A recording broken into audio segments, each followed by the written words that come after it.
Hi everyone, and welcome to the online conference of Nokia about transformation of telecom networks. We are going to have 3 interesting subjects and 8 amazing speakers today who will share with you the detailed information how Nokia is transforming life with 5G. The first tech talk is about 5G slicing and revolution of network utilization. And let me introduce you Gábor Pap and Zoltán Bertok, who will do the presentation for you.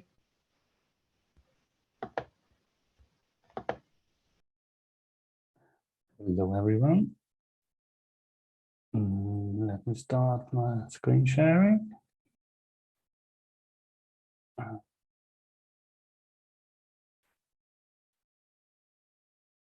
Okay.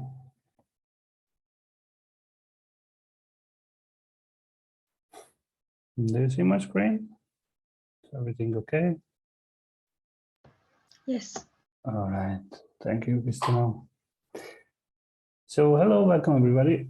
My name is Zoltán Bertok and I'm working for Nokia for more than a decade and in the telecom sector already 15 years. So today I will try to cover a new interesting topic about this 5G slicing.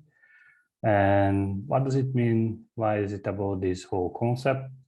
And at the end of my presentation, Gábor will give a highlight about some technical stuff and what is it exactly happening when it is going to the action.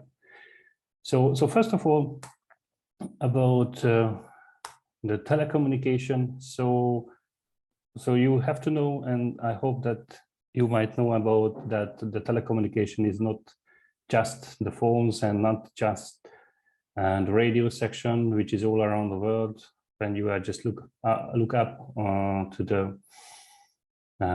to the houses, to all the towers, and you can see the radios. But right after it, there is always some kind of cabling and radio transmissions, which is sending to the signals to the whole data centers where we have the servers. So what is behind the whole radio signaling what is all around of us, and the servers which are doing the logics, and this logic will make all our user equipments available for all other participants. So when we want to send any SMS or want to send some Facebook Messenger or something like that, or just browsing the internet, doing and seeing anything on the YouTube or whatever, and those kind of connection and connectivity will make it available and make it happening through these data center servers, when they are make such kind of collection and such kind of communication to each other, which make it possible to make it happen. So right now, what we also as a new introduction by the 5G, that all these kind of networks and all these kind of servers have to be run on the cloud networking. So the mobile telecommunication, it's now getting closer and closer to the, I would say, basic IT, when these kind of IT servers and IT communications are based on top of the cloud infrastructure. So in the telecommunication, we also using, I would say, the same server infrastructure and cloud technology, which is available when you are using any kind of Microsoft products or Google Drive, Google Mailings. This is also based on this server-based services, which is on top of the cloud and makes you available for whatever you are going through. From the telecommunication part, we always have some kind of foundation platform as a service related applications, what we are really rely on to have all this kind of logic working. So that would be the prerequisite for us when we are deploying these kind of application levels, these so-called CNF, these cloud native functions. We are doing one specific task to have the end-to-end system working.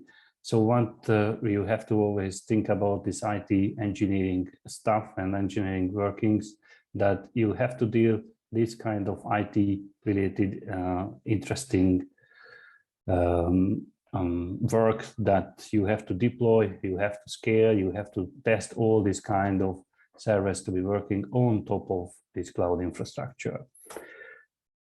And how does it look like the 5G cloud, 5G core network, which is on top of the cloud? So in the telecommunication, this kind of server and this kind of network functions has some specific roles when they have to provide you the connectivity. So when the mobile phone is switched on and it is making the registration to the network, and then these kind of network elements have to do its own specific task to make the subscribers registered and authenticated and make the service available to them. And these kind of specific tasks are defined in the 3GPP, and based on this standardization files, these element interactions and messaging sequences has to follow in it. And make the users attached to the network and let the communication is ready for it. But you have to know that in case of the networking and always the telecommunication, this kind of network function, okay, not the same way and not the same naming, but it has been there before as well. So when even in the 2G, 3G world, there was some specific servers which has this specific section has to be done. But what is happening in the 5G core, these network elements are making this kind of communication between them based on these registration and discovery and subscription methods.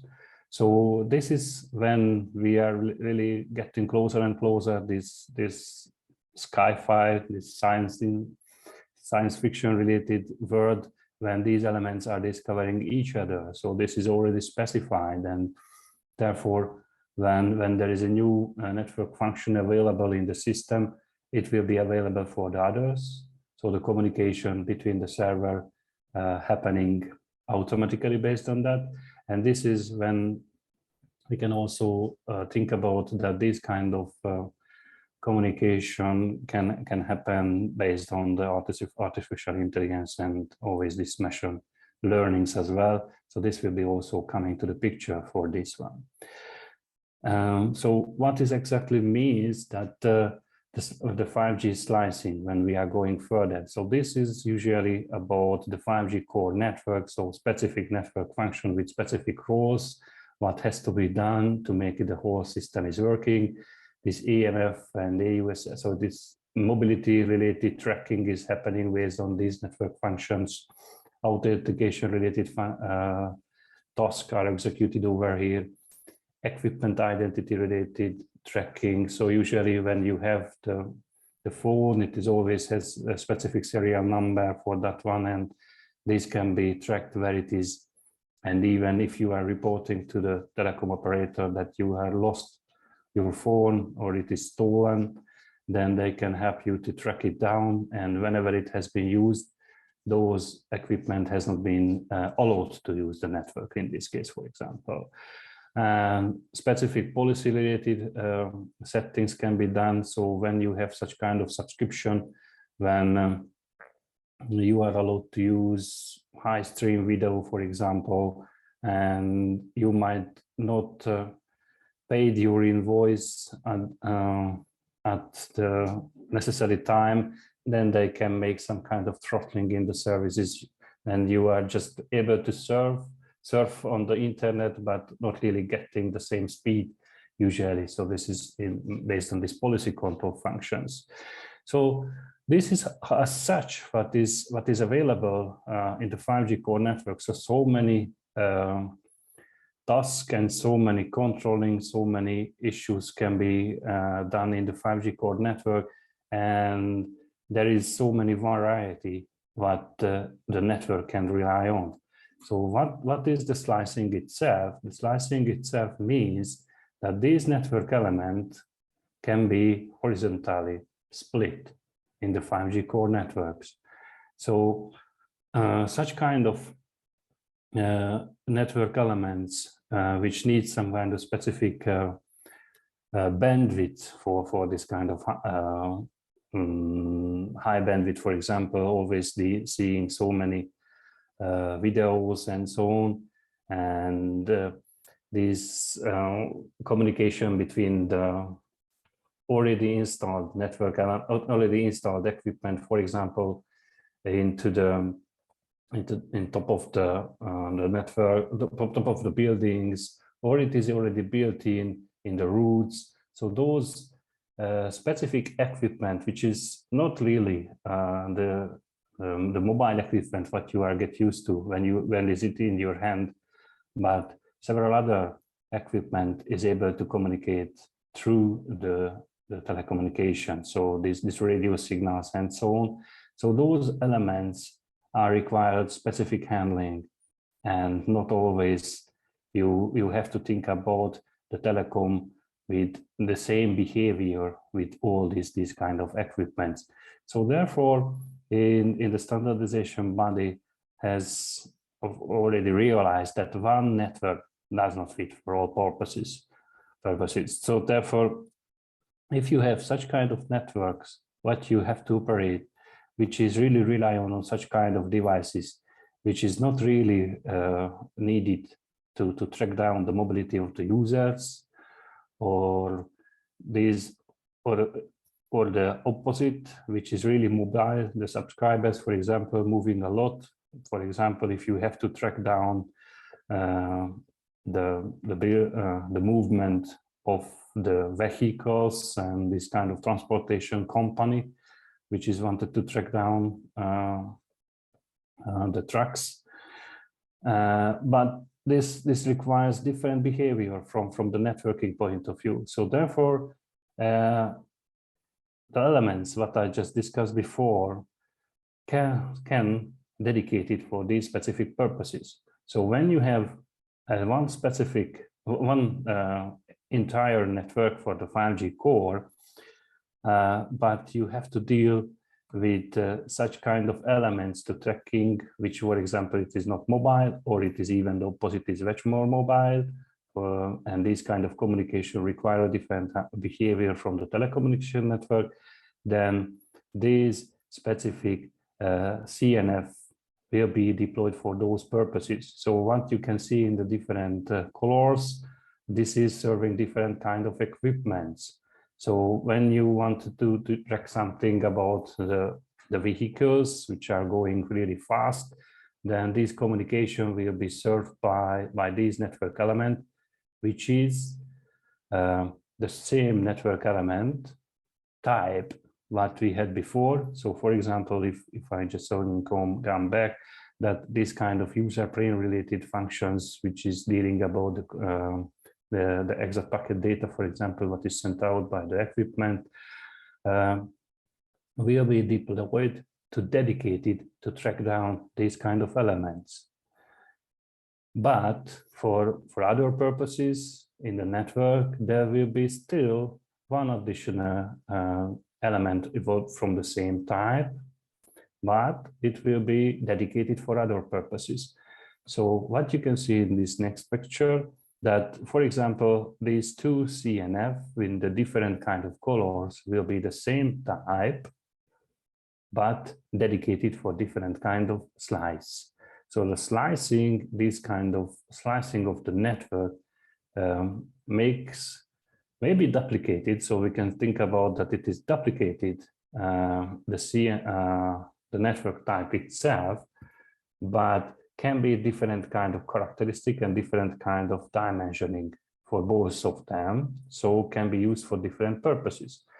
And of course, in this case, when you are using this specific slice of the 5G core, in this case, you can be sure that you will get the dedicated service what you are paying for. So this slicing, basically it means to guarantee those kind of service quality requirements. So what you will have to have, this service quality, what you want to have, for example, for the mobile equipment devices or those kind of devices, which is about tracking the trucks going on the roads, or tracking, for example, the cameras equipment all around the buildings. So those will be, and we're getting the dedicated service what they need it for. So therefore, in the 5G core, you can have the specific slice to get it communicated through. Meanwhile, it is also possible that you are not dimensioning in such a way the slice that you will duplicate the same network type, but you also have, for example, one network function which is able to serve those two different slices within the same instance, and therefore within the instance can have this kind of dedicated little resource, I would say, which is showing in this picture, that in this case, this network function is capable to interwork with all of the slices over here. And when any kind of service will be needed, which is requiring, for example, this last slice over there, will be always handled because it is a dedicated slice over there. So whatever in this slicing type characteristic is always as a quality and as a behavior of the slice. In the 3GPP standardization body right now, we have these 4 different slice types, which is this enhanced mobile broadband, this ultra reliable, low latency related slices. So for example, the first one is about when you have the mobile broadband, when streaming videos and so on, just to have the same better quality for the network what you have just experienced in the 4G, but it is enhanced. It means that you will get more bandwidth in this case. This ultra reliable, low latency, the typical example for this one, when the communication shouldn't be interrupted and shouldn't lose any kind of packets. So not about the video streaming, when you can have some kind of problem in the picture, and after that it is got just working again, but you just missed a few picture, but whatever it is. But in this case, this URLLC, when, for example, this remote operation to the doctor and the patient, but it is not allowed to have to happening anything. And this massive IoT related slice characteristic, what I have just said, that it is really about these little devices, which is equipment somewhere, or these kind of devices will not be a heavy user on the 5G cloud core point of view, but it just requires the connectivity to be there. So maybe it is not really moving, for example, but that you can be sure that it is not, they are not really using the network about the packet flow, so not video streaming, whatever this one. And the vehicle to X related slice is about when the device is talking to something. So especially the vehicles which is on the road, which will require again such kind of communication channels to be established, and so on and so on. So these kind of slicing times, which is already defined by the standardization body. And what is really important in this case, that these kind of slicing types and these slicing values and characteristic, which is used in the cloud and used in, I would say, in the wire and used in the radio technology, it is there to, and it is guaranteed to be there, because these kind of values is always all around this signaling what the network elements and those kind of transmissions and in the radio channels, they are using the same value regarding that this is the slice what you are using. So they know what kind of prioritization and what kind of service quality has to be offered for this one, which will make it possible that this kind of slicing working end-to-end as it is defined and as it is paid for. And my next slide is basically what I already talked about so much times, that this kind of massive IoT related slice, for example, in this case, when so many little devices, even we can talk about even the watches, and for example, there is everything on the internet already, the wash machine too, and TVs, so whatever, so many devices.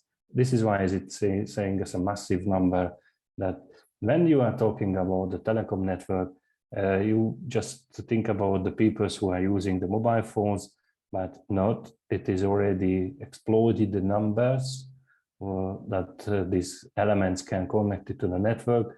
So when you have a country with 10 million people, but you are not, you cannot expect that only 10 million will be the subscriber for you, because all these kind of elements can have this specific configuration and specific settings, and even using the 5G network to get it connected and sending the traffic, and sending, for example, these cameras, sending the video streaming, or just copying the videos over the storages. So everything can go through and connect it to the 5G. So with the 5G slicing, it is possible to have the specific characteristic and the specific service quality what you are paid for. And this, based on this 5G slicing, you will have the dedicated resource for that one, guarantee that you will get, and guarantee that you will get in the cloud, and you get guaranteed you get it in the core, the transport, and the radio. So in a nutshell, this is about slicing, and my colleagues will present to you this specific slice related creation and how does it look like, because everything is on the cloud, so can happen in one click. So Gabor, stage is yours. Thank you, Zoltán, very much for that introduction into slicing. Before I start the demo, I just want to highlight the importance of automation in this topic. The most important thing for slices, because the dynamicity of these things is that you have to be able to deploy quickly and easily, and also remove these slices quickly and easily. Think of like a sports event that's happening close to you in a stadium, and you want to provide dedicated bandwidth for the fans there. You should be able to deploy a slice for them, dedicated to them, in a couple of hours, and then host your event, and then you should be able to terminate that instance as well, so you are freeing up resources in your system. What I want to show you today is a small example of this automation regarding slicing.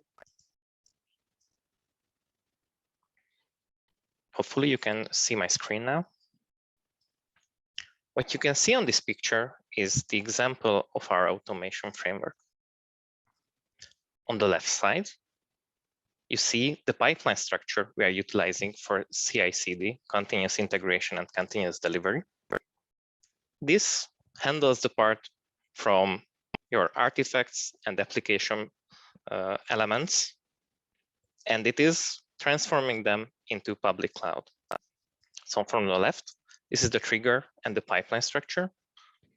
And on the right side, from top to bottom, you can see our orchestration portfolio, which handles the connection between the pipeline and the cloud infrastructure. Under it, you can see our applications, as Zoltán already showed you. These are the needed elements for a 5G core network, from the data management part to the 5G core part. And under it, you can see the public cloud. In this specific instance, it will be AWS.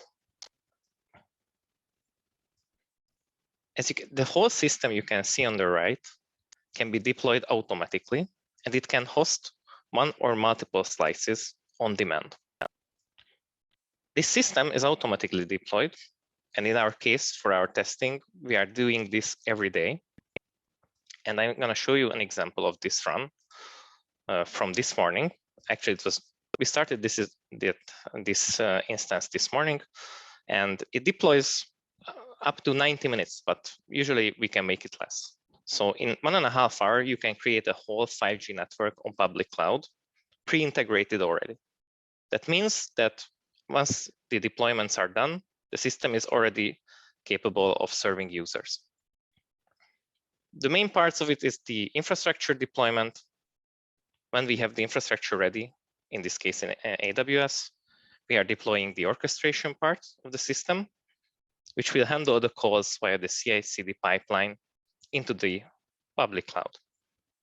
And after that, we are deploying all the relevant applications that are pre-configured for your work. Of course, we don't have 90 minutes to showcase all of this.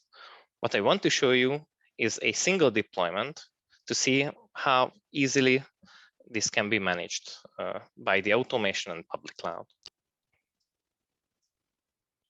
We have multiple pipelines for multiple purposes, but I'm just going to use the deploy pipeline to deploy one single instance.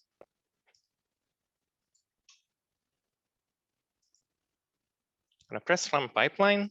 I select our system, and I select a UPF, the user plane function, which handles the user traffic.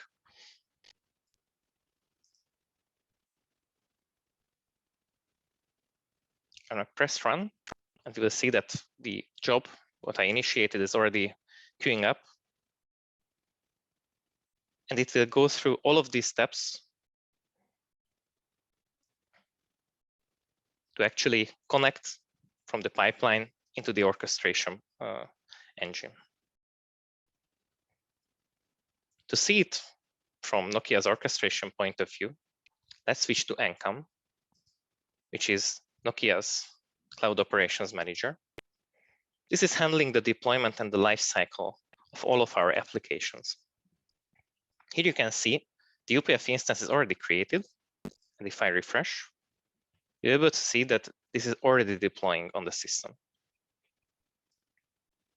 In case of this specific UPF, it takes about 2 minutes to deploy.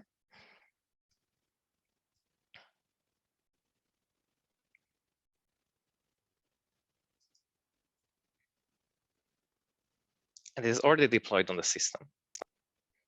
Now, from this point of view, you can't really see what's underneath, but I want to show you this part as well. If I go to our resources, you can see that we have a content as a service connected to our system, which is AWS EKS. And if I click here, you can see that Encom is capable of monitoring the infrastructure under it and showing you the specific resource usage and the activity of all of the applications. And to showcase you this specific instance of UPF, if I switch to the AWS GUI, here we can see our cluster, which is already running since this morning. It's created 4 hours ago. And we can see here the nodes that are hosting the system. And when I'm switching to the workloads tab, I can specifically filter for the specific workloads in this cluster. And let's see what happened. Okay, we don't see UPF here because when I opened this screen, it was not on the system yet. But if I refresh in the top,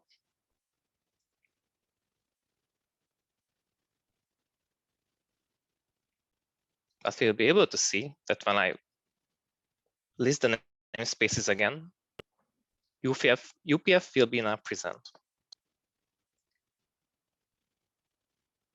Okay, refresh is done. As you can see, UPF was not here before, and it is here now. That means that it was freshly created, the namespace and the worker components of the system can be seen here. As you can see, it was created 2 minutes ago, as I showcased in the GUI as well. And with this example, you can see that deploying CNFs by Nokia's automation is quite easy. And this is already pre-integrated. So if it would be in the office, for example, where we have a test radio and phones, we could showcase you actually this exact scenario running for a specific slice, what you prefer to deploy. on the cloud.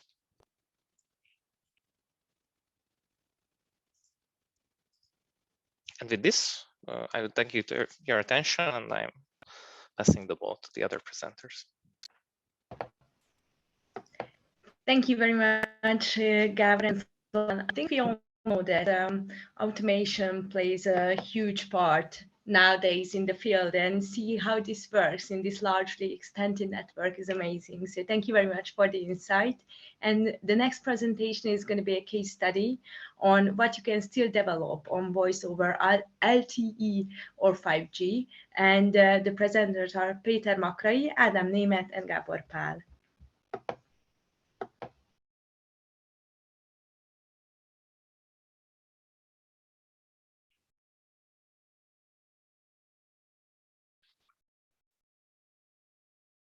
All right, thank you very much. Hello, everyone.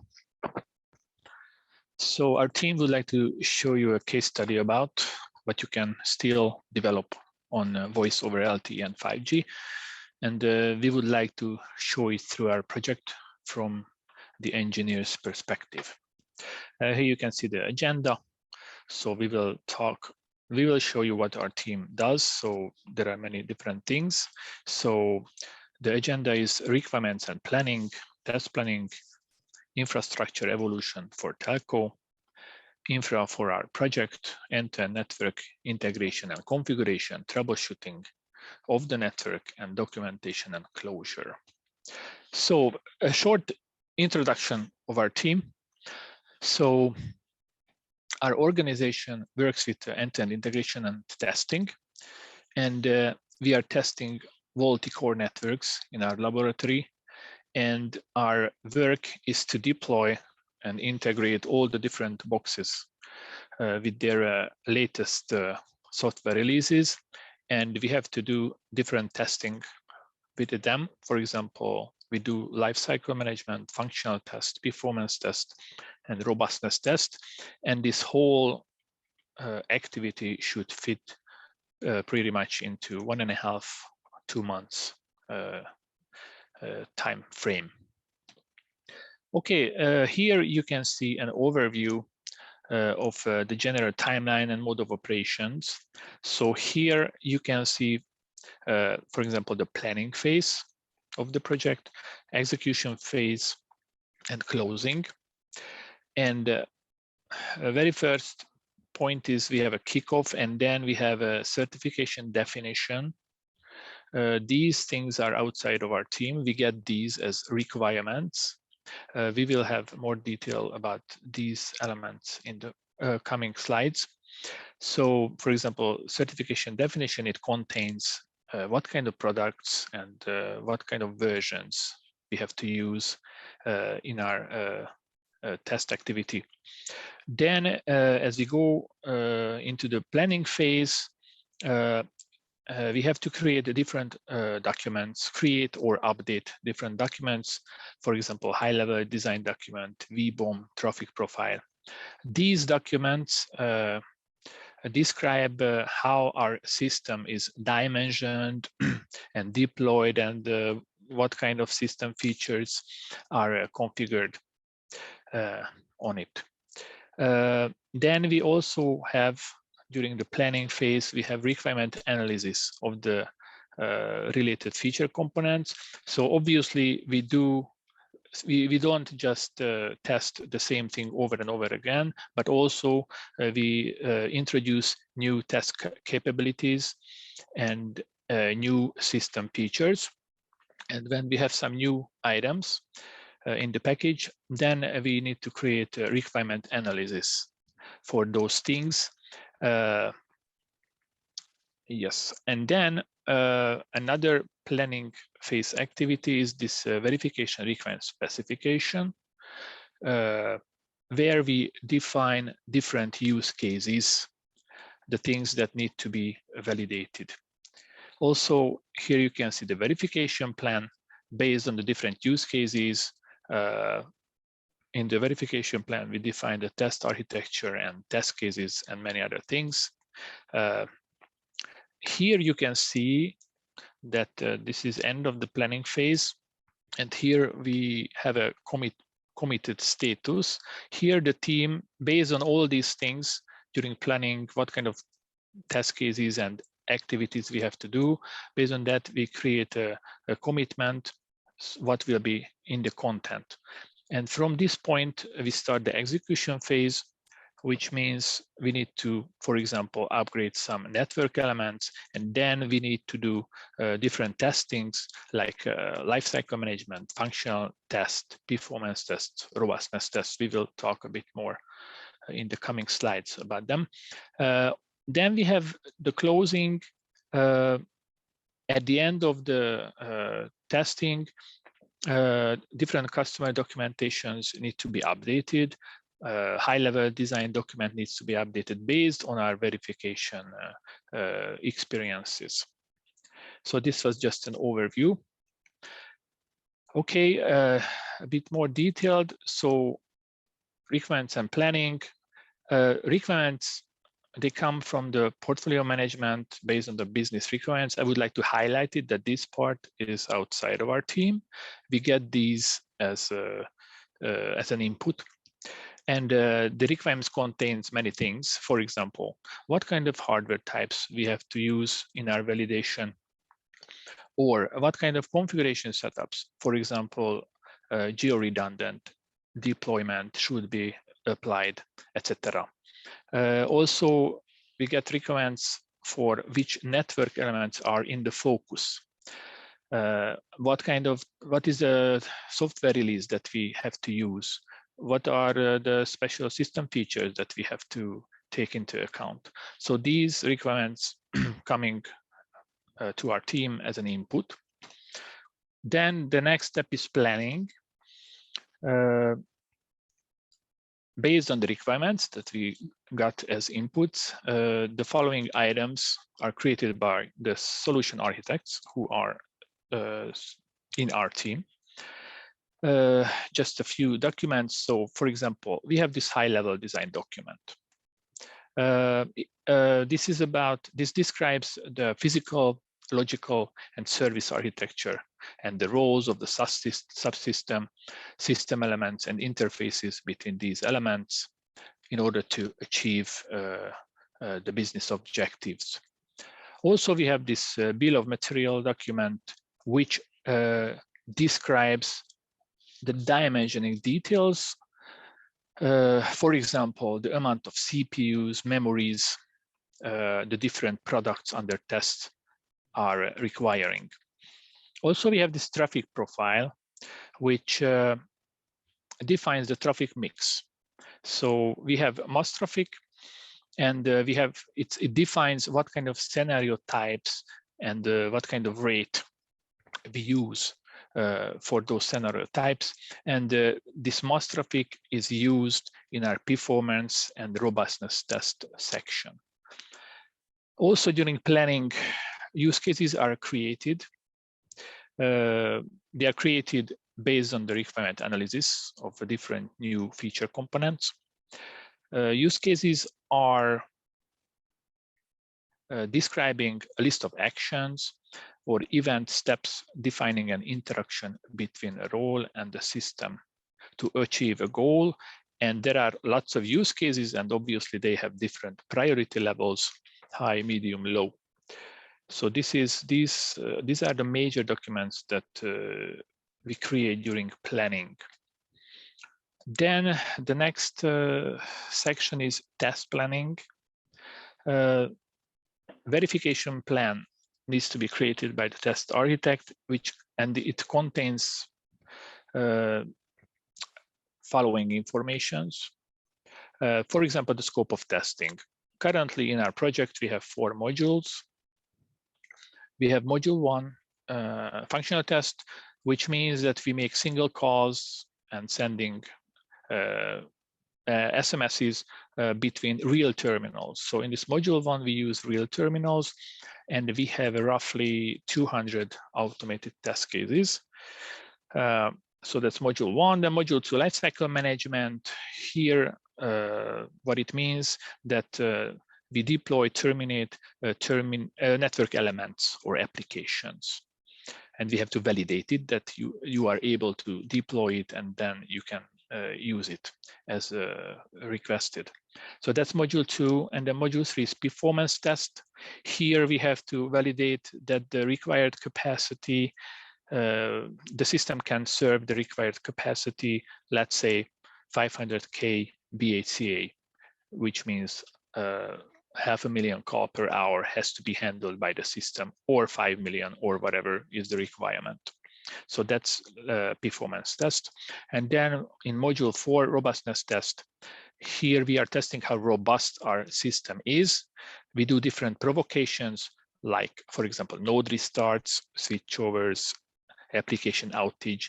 And during these robustness tests, we have mass traffic. So we want to see how fast the system can recover from such provocation. And we need to validate these things. Then we also have test strategy in the verification plan, obviously. For example, let's say performance and robustness tests are executed on one environment, meanwhile functional tests are executed on other environment. There can be many reasons when we have to plan which test case should be executed on which environment based on scheduling and priority orders. Also in the verification plan, obviously test environments are described. We have SUT, which is system under test, and we have non-SUT part, which is not a system under test. We have some focus network elements, which are SUT, but also we need complementary neighboring elements in order to have a full end-to-end network for our testing. Then test coverage is described in the verification plan, which means that we have a use case coverage matrix there, which means that we have one, for example, one use case will have at least one or more test cases. And with this coverage matrix, we can see which use case is covered by which test case, or if not covered, then what is the reason, etc. Also, test cases in title level are present in the verification plan, automation information, etc. Also, part of test planning, creating test cases in a detailed manner. So one test case contains different information. For example, what's the purpose of it? What's the precondition? What to do? What's the procedure in that actual test case? What's the post condition? And what is the expected result? So in order to, you need to decide at the end of the test if this test is passed or failed, and you have to check the expected results. Are they fulfilled or not? Also, during the test planning, our team creates effort estimation. So based on the created test cases and tasks, effort estimation is created by the testing team. And based on the effort estimation, a commitment is done. So what is the exact content that we will validate and deliver? Okay, and then a few words about documentation and closure. At the end, we need to create a final test report where we summarize all the experiences during the certification test execution. For example, what kind of test cases were executed? What was the result of them? What was the reason if there were postponed or not applicable or failed cases? Here we provide a list of reported fault tickets, all the things when we find some issues, we have to create a fault ticket so that it gets fixed. And we list it here. We list all our findings and observations which can be useful for the customer service. And also we had the issue register, which is a full list of all the problems that we faced during the project.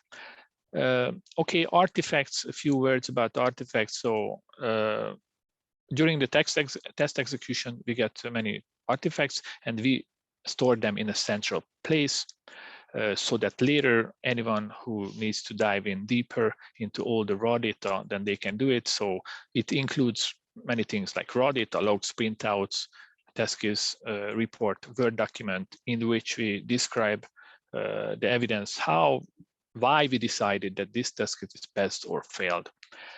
And then about deliverables, which is used by a customer service team, we have to deliver some items. This is, for example, high-level design, low-level designs, test book, which is acceptance test manual, and integration guides about the different products.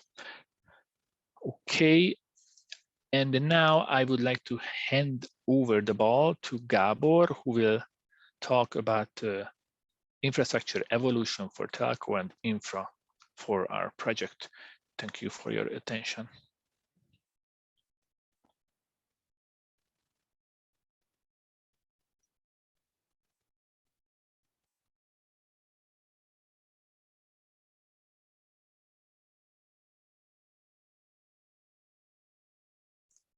Okay, welcome everyone. I'd like to tell some words in the upcoming 10 minutes about the infrastructure evolution for the telco industry. Okay, so infrastructure evolution for telco. In a nutshell, as the figure shows, the telco industry followed actually the IT world. A decade or more than a decade ago, the bare metal or dedicated hardware was the common practice as hardware for the telco applications. Application developers used to write their codes for these hardware using a language which is supported by the hardware.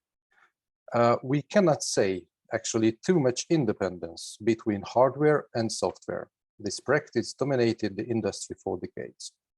And about 6 or 7 years ago, the telco industry realized that it could be beneficial for both the operators and for both the vendors to write or adopt their applications to some kind of cloud platform.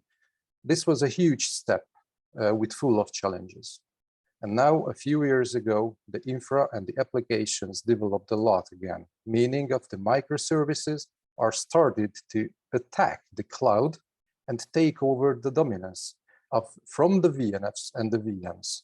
So now the microservices are started to take over, and they are at the stage now. Of course, both the vendors and both the operators shall be prepared for this. In the upcoming few slides, I'll talk about the bare metal and or the dedicated hardware for the applications. The DX200, it was, or it is, a Nokia proprietary hardware developed by Nokia. It was a very stable, fault-tolerant, modular, and scalable hardware on which different applications like MSC, which is a mobile switching center, HLR, home location register set. The language in which applications were written called the TNSDL. It's a procedural programming language and quite easy to learn. The hardware allowed, for instance, live upgrade during operation. Of course, the prerequisite is to have at least 2 computer units. It was achieved by having a standby and an active unit for different purposes. The standby ones were upgraded, while the active one were untouched. Once the standby ones were upgraded, a switchover was made. As a result, the previously standby cards became active and the active ones became standby. As a result, the upgraded cards carried the traffic and the upgrade could be continued with the newly became standby ones. Once those were upgraded, the upgrade procedure finished. Of course, further tests were made to verify and validate that the upgrade was successful and the traffic can be continued and doesn't need to be redirected or offloaded. The next one is the ATCA, which is the Advanced Telecommunications Computing Architecture. In this stage, and about the big bang about this, was that it was standardized by the PICMG group. During the development, many vendors contributed to meet all the requirements which were laid by the different vendors. Before the standardized platform, we can imagine how difficult it was to handle, operate, and maintain the unique hardware platforms for each vendors for an operator. The hardware is quite expensive. Most of the operators are using hardware and software from different vendors in order not to have major dependency on one vendor. Engineers had to learn each vendor's platform in order to be able to operate and maintain them. It was a must of having spare hardware for all kind of platforms, all kind of cards, the goal actually was to have a stable and reliable and a standardized platform. In this slide, we can see actually the building blocks of the ATCA hardware, and the ATCA shelves, as I mentioned in my previous slide, fits into a 19-inch rack or an Etsy rack. So there were quite many benefits. It is actually still in use and under development. There are functions which are not virtualized nor containerized, like the media gateway. The media gateway is a network function which connects the end user's speech path during a call. Actually, this platform has many benefits like modularity and configurability. For example, on this hardware, all the core networks applications could be written like HSS frontend, MME, serving gateway, PDN gateway, IMS, MSS, media gateway, as I mentioned before, and so on. It is redundant, and we can configure the different cards as standby, for example, which can follow the stateful sessions as well.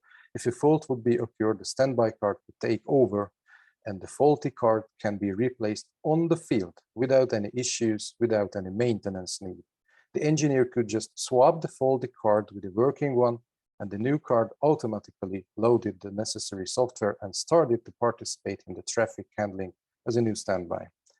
It could support Ethernet protocols, IP, even dynamic routing protocols were implemented like OSPF, BGP, and so on. The operator had to have spare from one platform, but there were still some dependencies, like the embedded software on the cards. No one would take the risk to put, for instance, an ACPI card from vendor X and including its embedded software to vendor Y's shelf. It was not tested, thus not supported. So again, the operators had to have spare from all of their vendors, even if it was the same building block. It was very expensive having spare hardware for these platforms as well, and was hard to maintain in this perspective. As a next big step, the vendors started to write their applications on commercial IT hardware on x86 CPU family and run it and those in VMs, which as a result, the functions ended up in a VNF, so in virtualized network functions. So the application started to run in the cloud. Two big cloud platforms is the most common in the telecom industry, namely the OpenStack and VMware, which means, for the example, an HSS frontend VNF is available for VMware and OpenStack as well within the same release. It was a quite big challenge to adopt from both sides. Of course, it is much more beneficial. The resources are much more efficiently used. Commercial hardware is used, which is not that expensive in long term. No need for special knowledge from hardware's perspective if we assume that maintaining an IT hardware is a common knowledge. But how can we achieve at least the same reliability, availability that we used to have in the previous infrastructure? From how do we know that my VNFs, VMs are running on which compute node? Where is my network function actually running? Can we operate and maintain the same way as it was on the previous platforms? Will two functions disturb each other for instance, from performance point of view within the same cloud, even if some of the VMs of the functions are running on the same compute node? As a result, almost all the functions are available now on different cloud platforms and are very stable, well-designed, reliable VNFs. A lot of OEM-related tasks are automated, as my colleague Gábor highlighted and showed us the importance of the automation nowadays. After the functions moved forward to continue their work as VNFs, yes, this automation came into the picture. and quite many tasks can be automated now. To have the functions as VNFs is still very common practice, and they are still developed, and they are having more features. They are more reliable, more secure release by release. So the cloud became very effective, however, became more complex. New techniques are used to achieve same performance as on dedicated hardware, like CPU pinning, huge pages, CPU isolation for host processes, SRIOV, the single root input-output virtualization to achieve almost line rate network speed, bypassing any kind of virtual switches. Where virtual switches are kept, maybe DPDK may came into the picture to speed up the regular virtual switches in the different cloud platforms. It was not enough to adopt the same code which was running on bare metal to run it on cloud. The new techniques are used for high availability from VM perspective, from VNF perspective, and also from the cloud perspective as well. Not mentioning the networking stack. Also, SDN came into the picture for software-defined networking. So it is more agnostic from infrastructure point of view and from applications point of view. For instance, vendor X's VNF could run in a vendor Y's OpenStack-based cloud platform. However, the functions are still not cloud agnostic enough yet. There are still differences from the different VNFs perspective. For example, one requires the CPU pinning while the others not. One requires 2 megabyte blocks of huge pages while the other wants 1 gig block of huge pages. And the third one doesn't require any. One wants DPDK, but the others are not tested, thus not supporting DPDK. Only the regular bare-till virtual switch. This ends up cloud fragmentation, meaning of different host groups and host aggregates are needed to be created. And where we are now, we are at the stage of using microservices in production. Now the functions are containerized, while the platform provides the container as a service functionality. Nowadays, Kubernetes is widely used in IT, so the telecom industry also realized the potential and the benefits of providing CNFs and CaaS, so the container as a service functionality for the customers, as we saw it in the previous demo. So let's see again, from where did we start? On the first block, dedicated hardware was used and the applications were running mostly on their dedicated operating systems. In the second one, where the virtualized deployment was used widely, we can see that the network functions were running in VMs on a hypervisor. On the third one, if we are talking about, of course, a CNB deployment, it can be seen that the applications are running in a container runtime.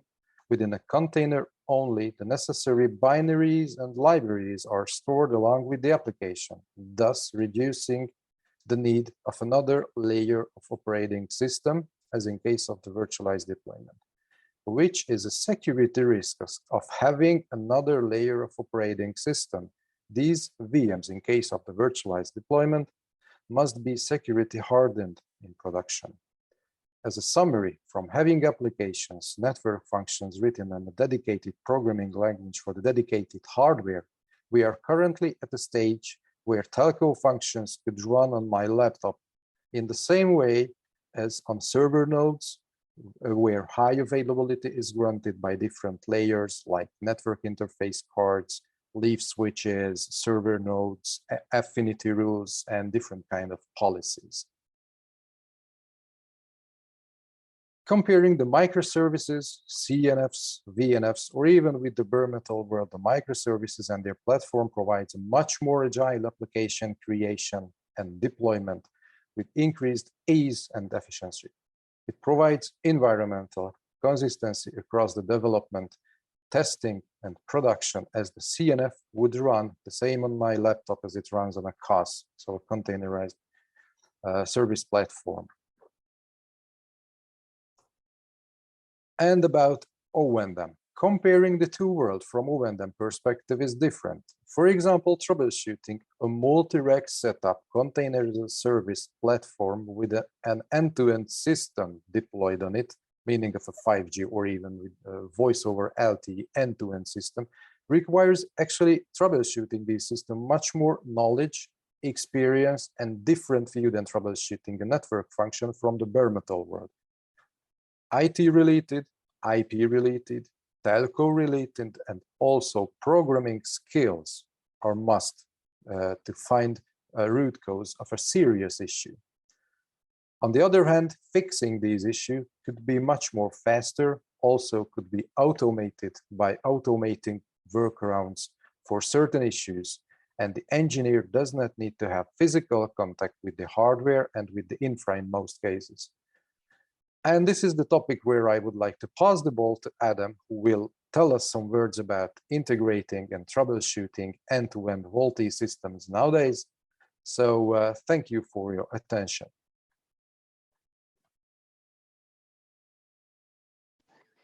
Hey everyone, this is Adam speaking.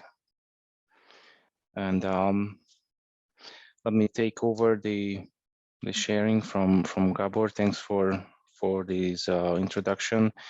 I'm with Nokia since so this is my 10th year so far, and I would like to continue with the end-to-end integration and configuration of our networks and systems in our testing team, and then just somehow highlight how the troubleshoot techniques and stages we do. And let's move on with the first topic about the integration. So, but the very first question is like our main subject is what can you still develop on VoLTE? So basically on making calls, right? So we have learned a lot about the 5G core and the 5G evolution, but that is covering only the data part, so the YouTubing and your browsing from your phone, which is nice, but people also make calls still, and someone can still think that this is over. So developing mobile calls is it's like tap water, so you just press the button and it works. But I must say that it's not the case. So I'm still doing it, and actually I started with the DX300, just Gabor highlighted, and actually it's hard to compare this bare metal and the cloudified things, because bare metal was so good, but the whole industry and the whole business was pressing the carrier operators into the direction of having lower costs, operational costs, and also easier to learn systems and maintain systems. So actually, we will stop developing the call making telco part if people stop pressing the operators for having higher availability and faster networks and higher uplink and downlink speeds, and of course with the same amount of money, right? So we can double your speed with doubling the price, and you will say no, that's not the case. So if you just compare your bills, it's not 10 times or 100 times more than it was 10 years back. So this is how the story is evolving. So there's a lot to develop, and there has been the biggest transformation when the LTE and the voice over LTE came into the picture, because the 2 and 3G core network making so the network for the call making, let's put it in this way, was swept totally. So not a single box was kept. So the whole problems, the same problems, had to be done again and figured out again with different boxes. The IMS is the centralized, the center of this network, which came into the picture. So this evolution actually took millions of hours for engineers to develop and test. And at the end of the day, we can only say that people can make the same calls from a moving vehicle like they could in like 20 years back. So it's not a big achievement, but trust me, it was sort of a big challenge. And but the same evolution or change is not expected with the presence of 5G and the 5G access and the packet core, because the calls will be diverted to the same IMS core used by the VoLTE core. So just if you can picture this, it's an easier thing nowadays, like it was with the VoLTE evolution. Okay, so about our team tasks. So I've been asked to talk about the integration and configuration. So our team, as Peter Macrae just showed in his slides, we have an architecture and designer team, and also some people who are checking the business and the market. So they step out with dreams what to be tested, but when they reach us, then basically have to start deploying these boxes, which they describe which are described being necessary. And of course, we have these deployment guides and all the information coming from the product level, but they are, so if you just think on a Wi-Fi router, it has also kind of 10 or 20 parameters to modify, or even more, I don't remember. So there are things to adjust, and so you can just multiply it with 100, or I don't know how many, because I never counted the whole parameter sets. But lots of tunings we have to do by ourselves, so without having the definition of this given parameter. So this is an engineer task. And once we have deployed these and they are so far running on the microservice Kubernetes, then we start bringing up the interfaces. So you can see these lines between these boxes. These are interfaces. These letters are the interface names. We have different protocols on each of them. So we bring them up while configuring the boxes. And that's when I want to talk about how do we do that exactly. So with the newest generation of this cloud native containerized architecture, Nokia, we have reached the equal configurability of all the products, which is a great milestone. So we have the same way to configure each boxes, which is an XML based single file. So we don't have to, so no one have to learn the way of configuration of the entire network, which was a huge overhead of knowledge, and so you can picture it, I think. And as a bonus, we also have a centralized online tool where we can start adjusting and preparing these configurations in advance. We deploy them. So the product releases a new schema of the new configuration in advance. So we upload it to the centralized tool, so we can start thinking and filling up with IP addresses and host names and parameters. So that's also a bonus for a project manager, for instance. And once we deployed and applied these XML files, there is a netconf interface where you can still change parameters on the fly. So that's also good. So and also you can dump these entire configurations back to an XML file, and when you redeploy, just apply it again. So like a Cisco router, so whatsoever. Okay, so once we bring up these lines, these interfaces, and we see communication between them, then we continue with the non-SUT elements. Also, Peter used this word.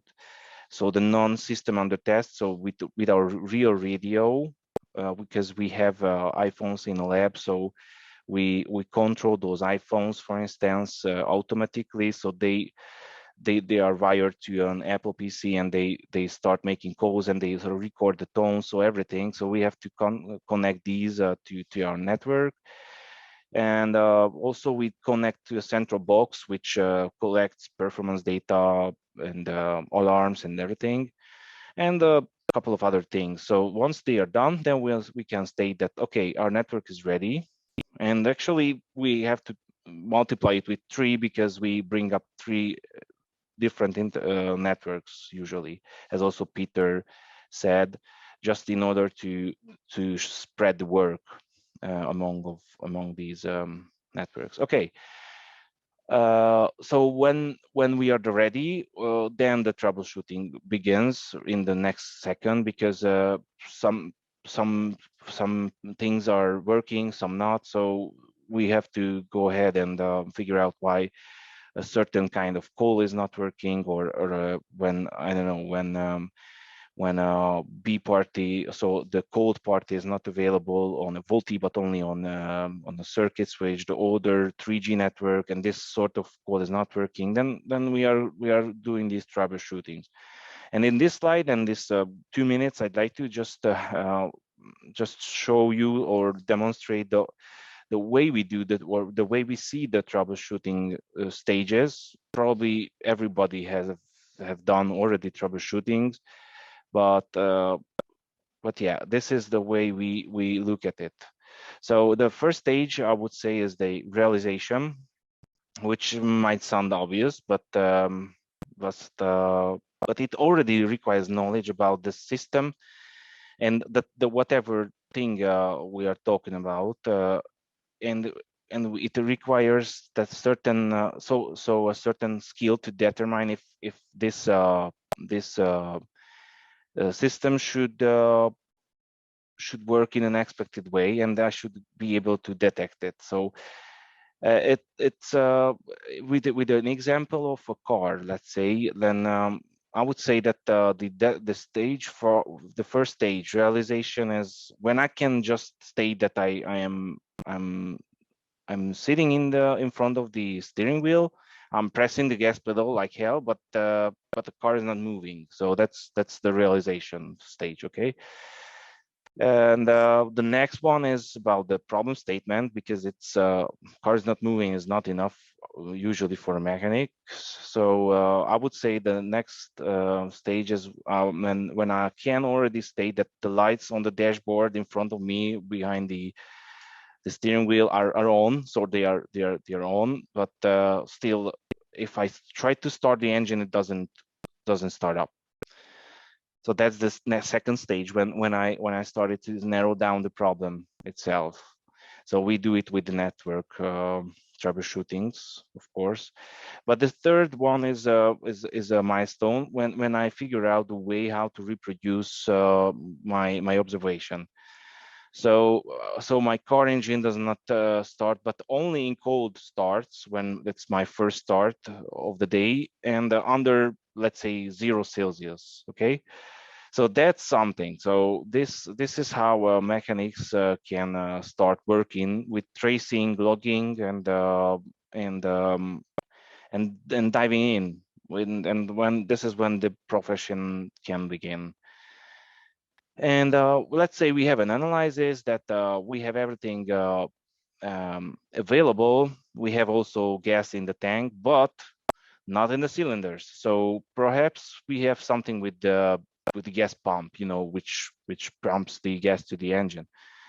So I'll move on with a cycle. Let's say it's a 4 cycle. So until I get my final solution, I modify things and go back to the third stage. So reproduce and trying to logging again if it didn't help exactly, and do it in a loop. So in the same example, I would say that I have a actually non-car make matching fuel pump, I don't know, in a box, but I can connect it. So let's try it. Why not? And guess what?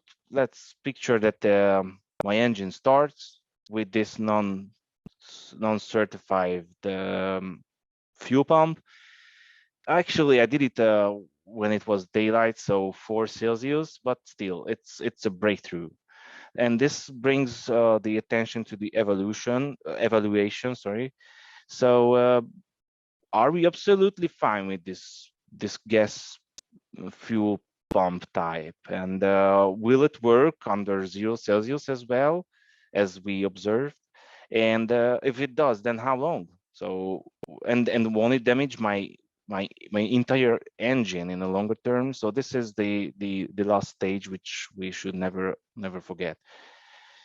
And in the next and last slide, I just like to highlight what sort of inputs and tools and helps do we get in each stages in a daily work in our engineering team.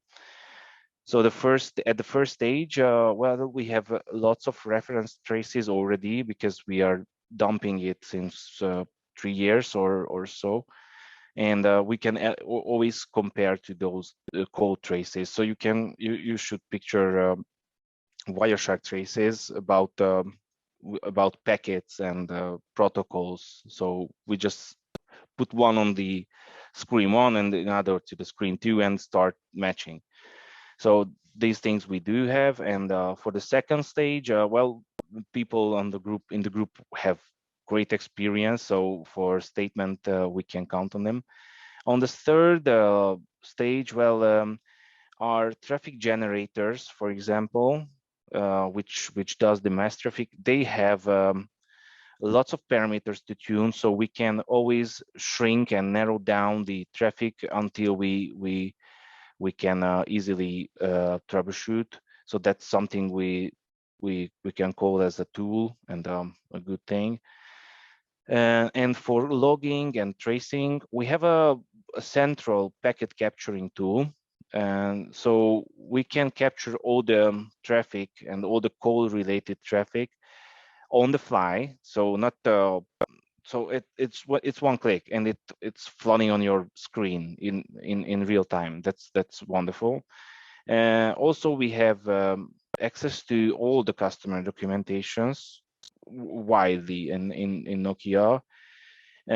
We do have access right for the fault reporting tools of the products we test, and not only for listing already catched bugs, but also of course we can raise new ones.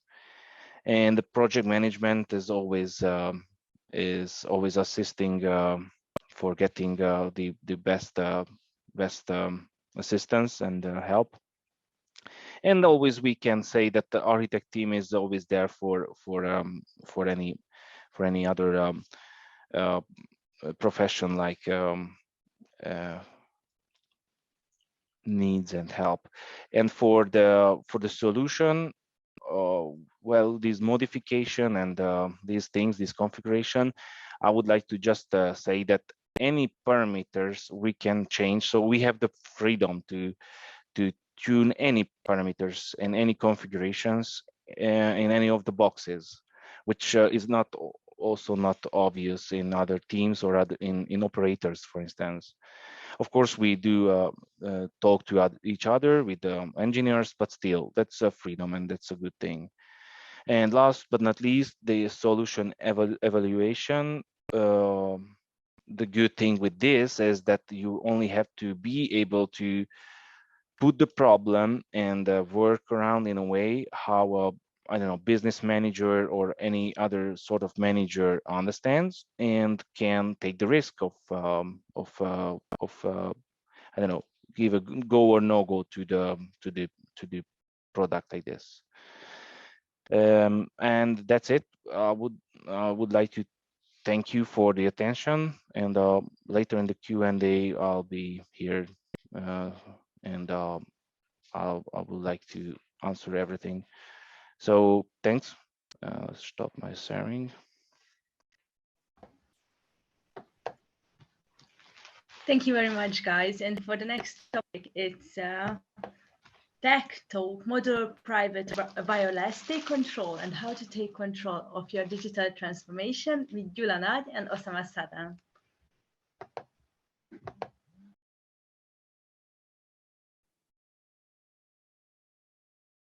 Thank you. Thank you so much. Today, I will like to take you to with me for a journey to the FRMCS universe. And before we start this journey, I would like to break down some abbreviation and simplify some concept.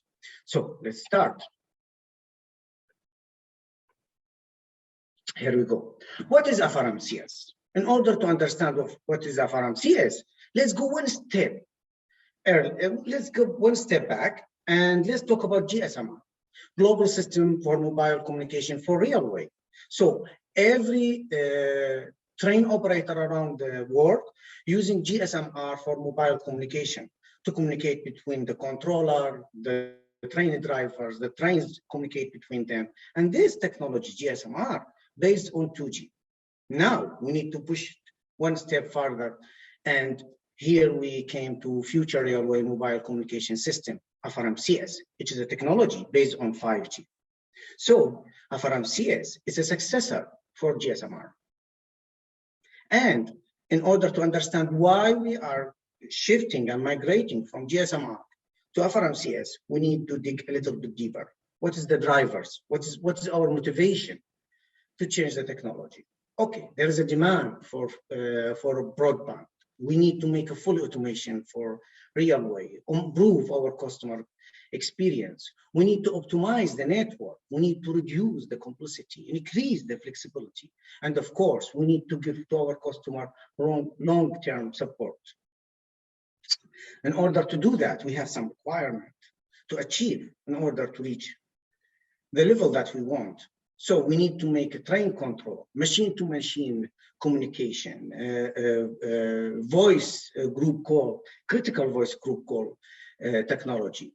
This is the critical part of the communication. Also, there's for performance communication. We need CCTV, passenger information, staff communication. All this should be included in our future plan for FRMCS. And of course, from business communication, we need passenger internet on board and help point.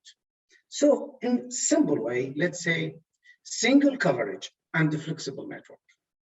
I just wanted to say one small thing before we move forward. If you are using a train anywhere across Europe, be sure that you are benefiting from GSMR technology now. And be sure within a few years, you will use FRMCS. So this technology is actually affecting your life, almost affecting all our lives. Let's take one step further. So maybe someone will ask, they say, okay, now we are using GSMR and FRMCS, which is a 5G technology. It will take a long time till we will start to use it, develop it, test it, or even launch it on air for commercial use. Actually, that's not the case. Yes, GSMR life cycle will be ended in 2030, but FRMCS will start much, much earlier. I will tell you, within 1 year, we will start to have a live test for FRMCS in Germany, for example, and many other operations are actually lining up to start to test this technology. In fact, while we are talking right now, I will tell you something very important, that we have an engineer developing, testing, an architect, and also we have a lab with the full equipment, core radio. Now we are using currently and testing and developing this technology. So it is now and here. And not only that, actually, if we are talking about GSMR lifecycle, it started from 2015. So there is many deadlines we have for the equipment. So there is a necessity to change from GSMR to FRMCS. But let's take one step back here again And let's talk about the beauty of 5G and what it will add to the transportation sector in general. And after that, we will zoom in and we'll see what will add to railway operator and train operators specifically. So 5G will add a variety of spectrum band, highest multi-access, distribute flexible architect, security, quality of service, slicing, as my colleagues talked about, high speed, and mission critical communication, and much more. So 5G will take the lead and push the boundary for the transportation sector and open a new horizon there. But let's zoom in, let's go to GSMR, let's go to the railway technology. Okay, what is the benefit of 5G for railway? Of course, this 5G will increase the bandwidth, massive mobile machine-to-machine, ultra low cost, ultra reliability and low latency. And these three components will give us a fully automated train operation, passenger information system, smart station, smart railway, maintenance, management support system, smart infrastructure. All of this will be updated, upgraded, and expand because of 5G. We already have many of these components, but because of the low bandwidth, high or long latency, we are not able to implement every thoughts and the creative ideas we have, and we cannot extend the customer experience in this area. So maybe someone will ask and say, okay, so now we have a GSMR and we needed to change it with FRMCS. That's not that easy, actually. It looks easy, but this is not the case. Let's take Australia, for example. It's a very big country, very long train track. You cannot change all the train track at once, the coverage for train at once. You should change it gradually. So you should have a GSMR technology for some part of the train track, and some part will be covered by FRMCS. And because of that, we need to make sure the inter-network and the compatibility between these two different technology should be perfect, high quality, because you cannot take a chance with the train crash to each other or train delay. So the accuracy here, the quality here should be 100%. So in order to do that, first of all, we will add to the GSMR LTE or 5G. And after that, we will put the FRMCS on this and upgrade it from just 5G to 5G with FRMCS. And after that, we will dismantle the GSMR. This will take time, and this will take a lot of dedicated work to do it, but it's doable, and this is our vision. Here, I just wanted to give you a glimpse, just a view about the equipment that we are giving to the customer right now.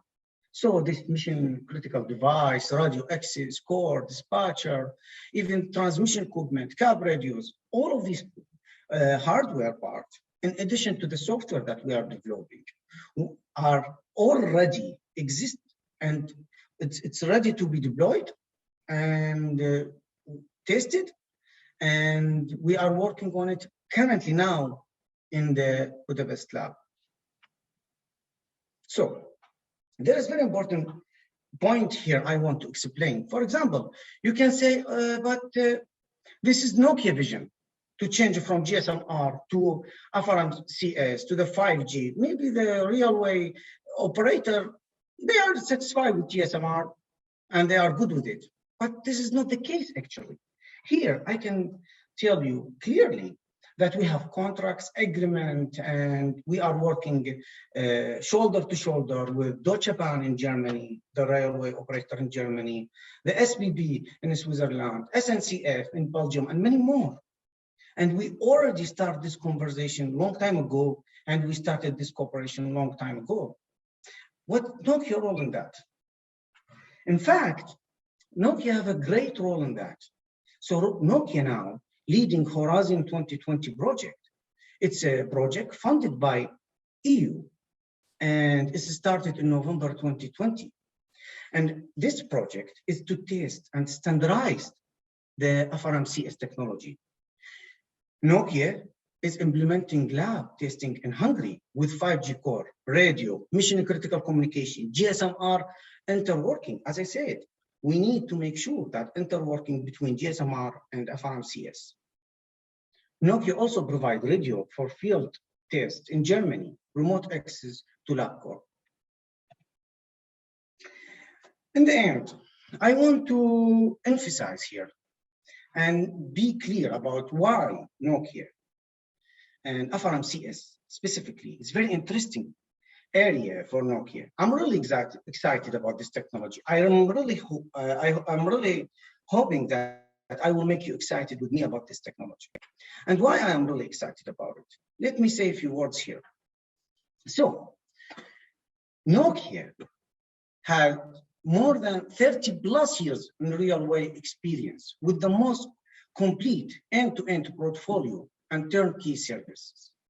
We have customers all around the world. We are #1 in GSMR with 110 kilometers of tracks in 22 countries and 120 deployed railway networks.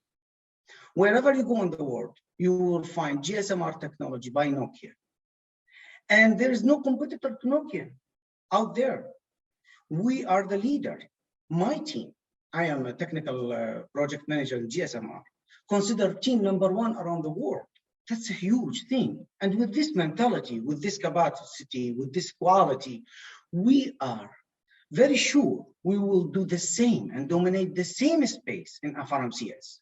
So we are doing it based on many facts, not only about what we have in our history, what we have in our CV, no, what we have now. For example, I can give you an example. We are doing this. So we are innovating and developing this technology hand to hand with Bell Lab. Bell Lab is helping us to shape FRMCS and 5G. Bell Lab already awarded with 9 Nobel Prize. So these people know what they are doing, obviously. And learning about, so connecting between 2G and 5G, that you will understand the previous technology and the next technology, and you will see them from one single point of view. I hope I was able to managed to communicate my message to you today. I hope I made you excited about FRMCS, and now I will leave the floor to my friend Naji Jula. Thank you so much for everyone.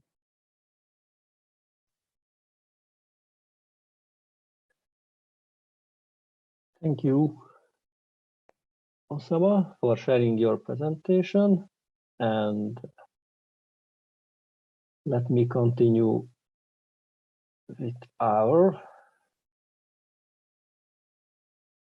message with the modular private wireless.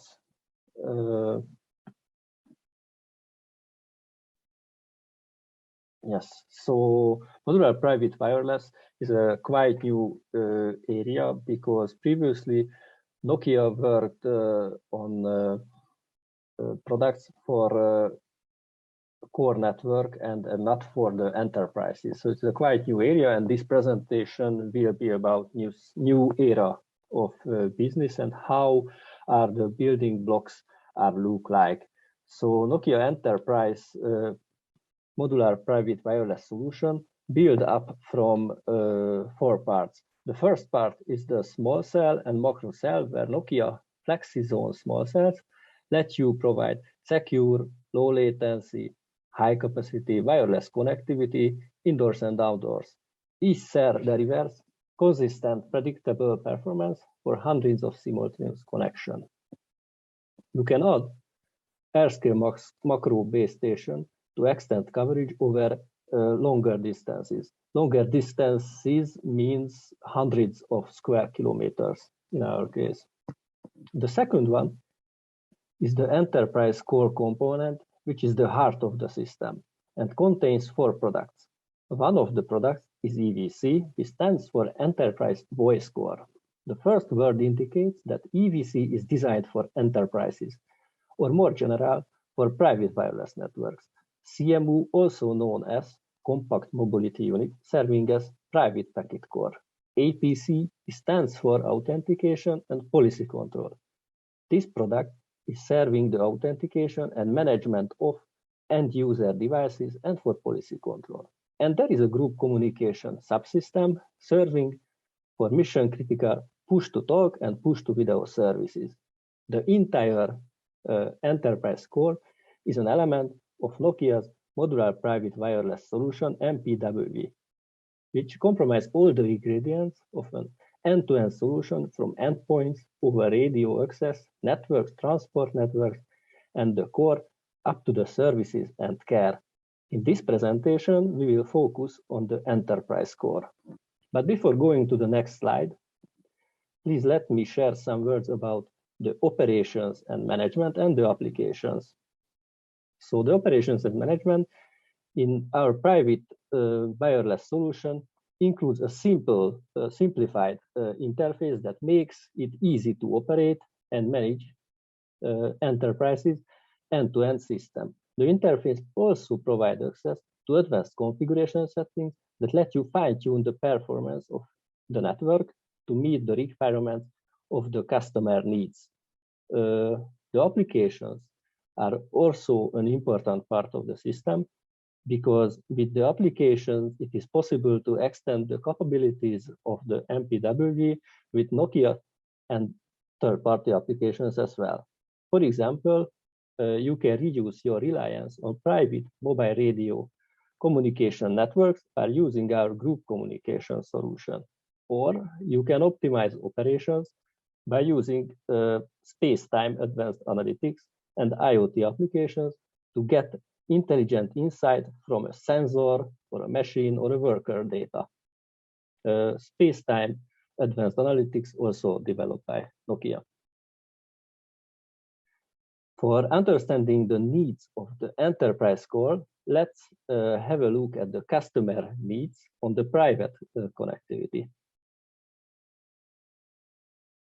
In the private wireless connectivity markets, the customers are facing a triangle of different requirements. Get rich user experience for maximizing the employees' efficiency. Avoid the complexity, which is increasing the operating expense. Remain capital expenditures, CapEx, spending within an affordable budget of mid-sized companies. In other words, it means do more with less, keep it simple by paying less for more. This requires specialized solutions for voice services. And of course, Nokia has the answer, and it is the Nokia EVC product. EVC embraces the full power of LTE and 5G for modern voice service solutions. So it is compliant with essential voice services as defined in related mobile networks standards for carrier providers. These are commonly known under the name of 3GPP standards. EVC also uses the available voice asset of the portfolio for public operators. EVC recomposes these ingredients on smaller footprint and makes them simple to install, easy to operate, and easy to maintain. Thanks to the principle of inheriting the business logic from the Nokia cloud-based products, EVC benefits from continuous evolution without developing its own business logic. So let's zoom into one level deeper how the EVC features are turned into benefits for the customers. There are also 4 pillars of EVC features and benefits for customers. And first of all, let's check the improved reliability and performance. The business logic is based on stateless microservices managed in a container environment and supervised by cloud infra components. When a microservice dies, the container environment ensures an automatic restart or replacement. EVC is delivered on at least 2 independent hardware instances. when the active hardware instance gets unhealthy based on its health level, or when it goes out of the service entirely, then the service continues on the second instance subsequent to an automatic failover. Evaluating this health level is a quite unique capability of the EVC, how it measure the services and start to evaluate the health level for each independent hardware instance. EVC is being prepared to support geo-redundant configuration with one of the upcoming releases. Also contains software routines to self-protect the system against performance decline caused by external overload. Of course, this overload can mean an attack to the system. Also contains software routines to self-protect itself against mass attacks as well. Compliant with 3GPP standards, so there is no customer interlock with other Nokia products. The software logic is mature because it is inherited from Nokia previously developed market-leading products. The connection of enterprise workers and data also an important aspect, and this will be our next bullet point here. So the typical enterprise customers are not starting from the scratch. Instead of this, they are running their business for many years, and many customers have started with analog telephones connected with private branch exchange, PBX. Over the time, further silo solutions were introduced for serving certain business needs. These are outdated solutions and not compliant with the actual security and performance requirement. So EVC can augment or replace the legacy on-site voice communication systems. The enterprise voice core also target to reduce the operating cost because enterprises are suffering from the outdated software and sometimes non-certificated ad hoc solutions facing with a complex and manual software upgrades. It is challenging and requiring a lot of technical knowledge. By introducing EVC, those challenges disappear because this product is pre-tested and pre-configured. Most attributes have default settings. This is the meaning of pre-configured, and also indicates the inbuilt cloud layer, which is invisible to the staff in charge of managing the EVC. It comes with an inbuilt web UI for intuitive operations without telecom knowledge, and of course, all management functions are executed over the UI. Also offloads EVC customers from the total cost of ownership of an external management system. We are also called it element management system as well. So we don't have to have another infrastructure with various hardware and it cost to have an external management system. So the web UI is built in. It also accelerates the digital transformation, so you can provide familiar communication capabilities to the workers on standard mobile devices using the private wireless network that you own, operate, and control. EVC also a future safe investment for the customers if they want to evolving from 4G over 5G standalone or non-standalone version. About the deployment, minor human efforts are needed because it is a highly automated workflow.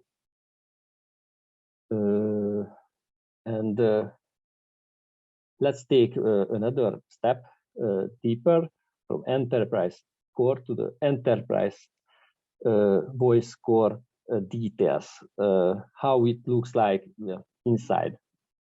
So the main characteristic, EVC is based on IMS VoLTE solution, which is deployed over 100 major telecommunication carriers. It combines all the voice and video communication functions based on enterprises need and installed on Nokia airframe server, which deployed as 1+1 pair for resiliency. This hardware easily fit into an IT cabinet or data center. The solution is packaged as a pre-integrated appliance that doesn't require the network function, virtualization, infrastructure, or orchestration system for the lifecycle management. Enterprises can deploy EVC as part of their private wireless network. And according to the previous presentations, EVC is also utilize the power of microservice architecture. So the services are decomposed, stateless, elastic, loosely coupled, and stateless microservices. The inter-service communication also optimized by the horizontal scaling is flexible. Open APIs used in every microservice inside the application and the O&M. The data is decoupled from application and abstracted infrastructure layer characterize it. Telemetry data like fault management or performance management data also streamed to local management suite. The software is infrastructure agnostic through secured application endpoints, and the services are accessed through APIs. Development done with DevOps method, so automation, collaboration, and feedback steps done on daily basis. Continuous software development and delivery and automated lifecycle management are built in the product. So let's have a look to the software stack.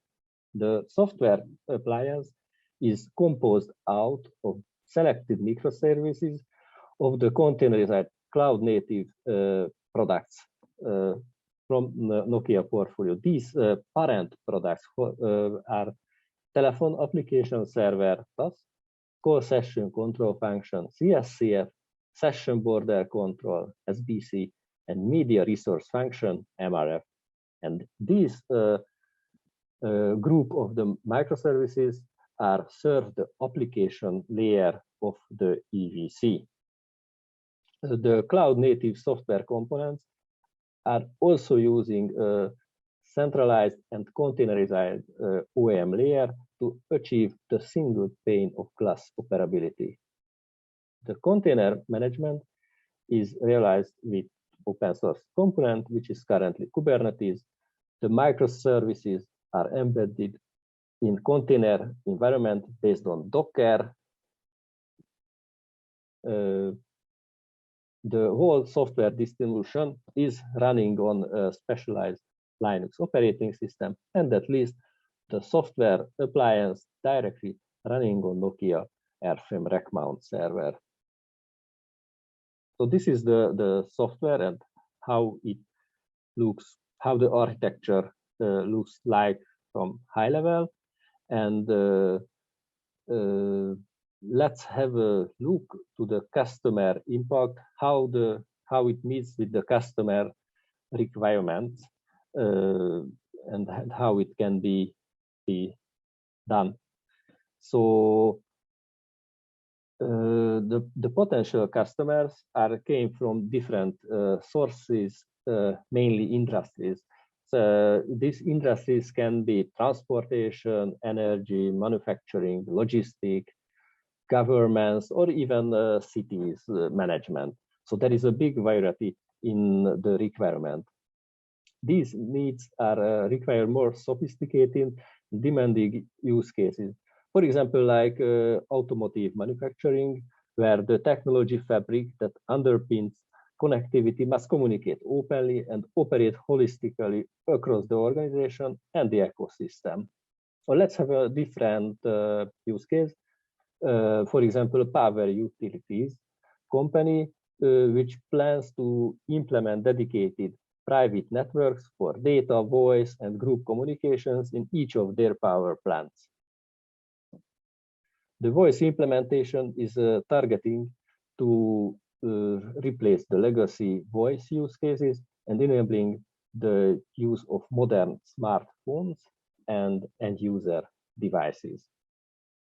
And another use case from a customer part is another company which needs private coverage in a wider area. It means 300 square kilometers. This area has no public radio coverage, and the customer is asking for a complete private wireless network. Nokia is delivering the radio access network, the packet core, and an EVC for native voice over LTE users and for interworking with corporate business-grade phone system. So the Nokia solution, the enterprise core, gives more flexibility to meet the voice and video communication needs of their workers while securely maintaining business critical subscriber and operational data locally on site. It can be used to augment or replace enterprises on-site communication system as part of a unified private wireless implementation over 4G, LTE, or even 5G radio.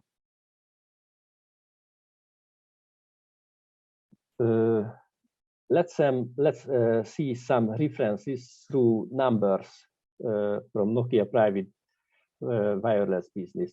So more than 380 enterprise customers have deployed Nokia private wireless solution globally in the variety of different industry segments based on the last week data when I created this presentation. But if you check Nokia.com site currently and search to private wireless, Nokia private wireless subpart, it is already showing an increased number of customers. So it means this is a business which is currently in a growing state.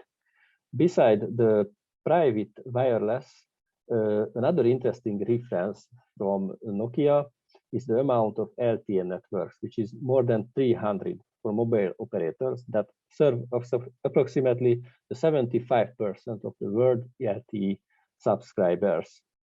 So these numbers are huge, and the enterprise product, the enterprise voice core, comes from the mobile operator segment. So it reveals its quality and reliability. So these results are achieved using Nokia decades of experience in IP, optical, and wireless to help industries building a private wireless network that powers a successful digital transformation. The used machine learning and analytics technologies enhanced and integrated by the world-renowned researchers at Nokia Bell Labs. These end-to-end solutions will give the customers the best experience to succeed in the new age of industry. And a bit distinct topic, but connected to the company whole strategy. As we enter to 2022, we continue to echo the words of our president and CEO, Pekka Lundmark, there is no green without digital. At the core of Nokia's sustainability approach, it is a belief that our technology improve the people's lives, as it is also aligned with our new company purpose. So the fight against the climate change is ongoing, and we are continuing our work to use the power of technology to get us closer to a more sustainable future. And that was my presentation, and I give the word back. Thank you so much for the participants. We haven't received any questions so far, but if you have any requirements later, just feel free to post in the comments, because this is going to stay on the page, and we are also going to send out the links for the participants. Thank you so much for being with us, and have a nice day. Okay, thank you very much. Thank you for the speakers.